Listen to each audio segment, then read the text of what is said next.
Hey guys, what's up? I'm doing a quick video here on the SSR Motorsports XF 250. It's a dual sport bike that has been out since about 2014 now, and it's a pretty nice little bike. I get a lot of questions everywhere I take it. People want to know what it is, and they want to know more about it. So there's not a ton of reviews on this bike out there, so I figured, hey, I'll put a little video up and hopefully share what I know about it and what I like and dislike about it as well. So unfortunately I don't have a helmet cam, otherwise I'd take it out for a ride, but just kind of talk about it and then do a walk around and start it up and tell you what I know. So it's a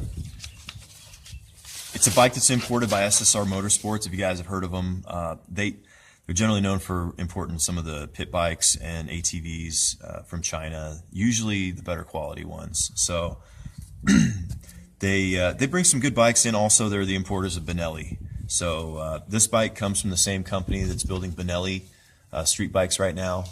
And overall, it's been a pretty good experience. I've had mine for 4 years. It's a 2013. I bought it new in 2014, and I got it for about $2,700 out the door. And since then, the MSRP has gone up on these bikes about $150. So the MSRP now is $3,149, and this bike is basically a 249cc four-stroke. It's a single-cylinder air-cooled bike, and it's carbureted, 18 horsepower. It has adjustable forks up front, and it has disc brakes front and rear. There's a dual sport version and a street version. This is the dual sport version. It comes with the 18-inch rims up front and 17 in the rear. It also comes with a nice, real sturdy cargo rack on it. So there is a Supermoto version that doesn't have the cargo rack, and it has 17-inch rims front and rear. So a little bit about the bike here, and my ownership and what I like and don't like. Mainly the price. The price was really good. I'd owned some used Japanese dual sport bikes before this, and they were fairly reliable, but I was looking for another bike, and this was in the price range of the used bikes I was looking at. And this thing it comes with a really outstanding warranty, and it looks and feels like a good quality bike. So I went ahead and picked one of these up, and I think the price is great. It's been super reliable. So I have about 15,000 miles on this bike now, and so far it's been very, very reliable. It is an incredibly reliable bike. Now, I have had a few problems, and I'll tell you guys about that in a second, but overall, comparing to what my experiences were with some of the used bikes that I've owned, I don't think I could beat the reliability with any used bikes. I really don't. It's got a quality feel to it. The engine that's on this bike is a clone of the Suzuki Ozark and the Suzuki TU250X engines, and the manufacturer of this bike actually claims to be a manufacturer for Suzuki, and they actually claim to be the ones that build those engines for those bikes. So whether or not that's true, I don't know, but the quality is really pretty good. And like I said, there have been a few problems, but overall it's been great. Parts availability is really good. If you want parts through your dealer, you can do that. If you want to call SSR for parts, generally they're just going to refer you to a dealer. SSR does supply parts for these bikes, but I've found that the best way to go is through some of the Chinese retailers that'll ship to you direct from China, and parts are out there. They're easy to find once you learn how to navigate some of the sites that are out there using Google Translate and things like that. It's actually pretty easy. Parts are insanely cheap. I just bought a new front rotor and brake pads, I think I spent like $8. New seat recently, I paid like $15 for. And, you know, parts are just really, really inexpensive and easy to get. So I like that about it, because I do a lot of my own maintenance on the bike, and that makes it really easy for me. The bike does have a Haynes manual out for it. Haynes has produced a service manual specifically for this bike. It's not a generic dirt bike manual. It's actually a specific manual for this bike. So that makes it super easy to work on. I don't have a ton of advanced tools or mechanical knowledge, but I've been able to repair pretty much everything I need to. And the warranty that came with it was great. When I got it, they were offering a 12-month unlimited mileage warranty. So there were a couple of things that came up when the bike was brand new that got fixed. And ever since, it's been fine.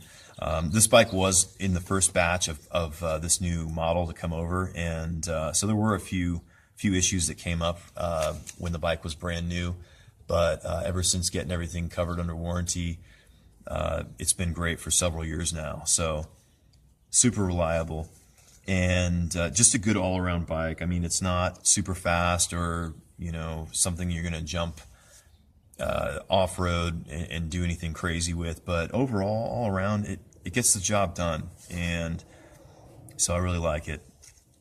You know, I've got some dislikes about it, though. I mean, like I mentioned with SSR, you know, they're not going to give you a ton of support and help with parts. They won't go out of their way to bring in less expensive parts. You're kind of on your own sometimes. For instance, you know, I needed a couple of rear spokes, and I called SSR. They said, no, we'll just sell you a whole rear wheel assembly. And the prices are pretty good, and I think that's maybe why they do that. But, you know, I'd rather just order a new set of spokes. And I was able to do that. There are tons of suppliers out there, but, you know, it would be cool if you could call SSR and do that. But that's not always the case. But you know, if you're going to be dependent on a dealer, you know, you might not appreciate that. So if you're going to be able to do your repairs and order your parts on your own, if you're confident you can do that, then you're good. But if you are taking it into a good dealer, you know, they might have to wait for parts from SSR, and that could take a little while. So, you know, keep that in mind. The assembly fit and finish was one of my big dislikes. You know, there were a few things that were a few nuts and bolts here that weren't tightened super well. And, you know, that's, you know, assembly's done by your dealer in part. So, you know, if you're going through a good dealer, you might not have to worry about that kind of thing. And you know, but I did have a couple things that needed a little adjusting and tightening. The front forks came over full on oil, and had to drain off some of the excess fork fluid. And you know, the bike came to me with grease or brake fluid contamination on the front rotor. So, you know, the front rotor front brakes were not the best. In general, though, the front brakes are okay, I would say at best.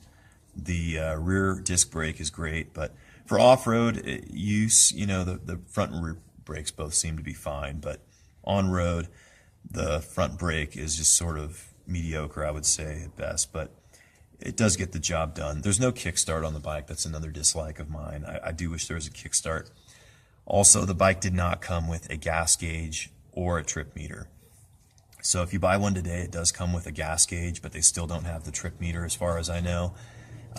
You know, I did replace the gauge cluster, so I have a trip meter now. I bought a universal trip gauge cluster off of Amazon. Also bought a universal front headlight and fairing off of Amazon, and I've been pretty happy with all the way that's worked out. So overall, you know, a few little issues, hiccups here and there.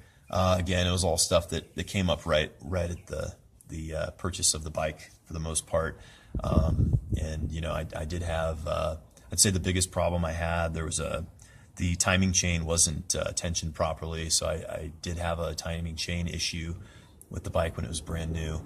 However, it was covered under warranty, so you know, it's been a super reliable bike. It's a lot of fun to ride. I find it to be really comfortable. I'm 6'2", and I've done some long rides on this bike, and it's been very comfortable. It does okay on the freeway. It'll cruise right around nearly 70. It tops out at about 75, 80. And so, you know, for highway riding, it does okay, but you know, it does great for a 250. I'll give it that. But you know, that works out okay. And then around town, it's great. You know, for getting up to speed with traffic, it has no problems around town. Even you know, on streets going up to 55, 60 miles an hour, it keeps up with traffic, no problem. So you know, overall, great bike. There are a few things that, you know, I wanted to change on it after buying it. Like I mentioned, the gauges and the lights, you know, a little bit flimsy and cheesy, but seems to be doing pretty good. And I've got 15,000 miles on it now. We'll do a little walk around here and show you there's a trunk there that I've had added on to the cargo rack, and that cargo rack is very, very stout, but the bike's holding up pretty good. And we can kind of show you what it looks like with the aftermarket sort of Grom style gauges. I'm pretty happy with the gauges. I've added a few things to it, like I said, you know, heated hand grips, lighting, and it has no problem with all that extra current load.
So I'll kind of show you the side view of the motor here.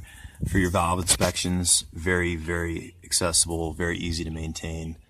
Valve cover left and right, intake valve cover right there. You do not have to remove anything to do your valve inspections, to clean your carburetor, any kind of servicing you need to do. It's pretty straightforward. And then coming over here, you do have a oil level sight glass here, so you got to level. You can't see anything in there now, but you'd have to level the bike to use that. But it's very user friendly, and I've been pretty happy with it. So if you're interested, check out some of the forums that are out there. ChinaRiders.net has a lot of information about these Chinese bikes, and there are a couple others out there. So you can also check out maybe the Suzuki TU 250X forums out there that also have a lot of information and support on these engines. So cool bike. Hope you guys like it, and have fun.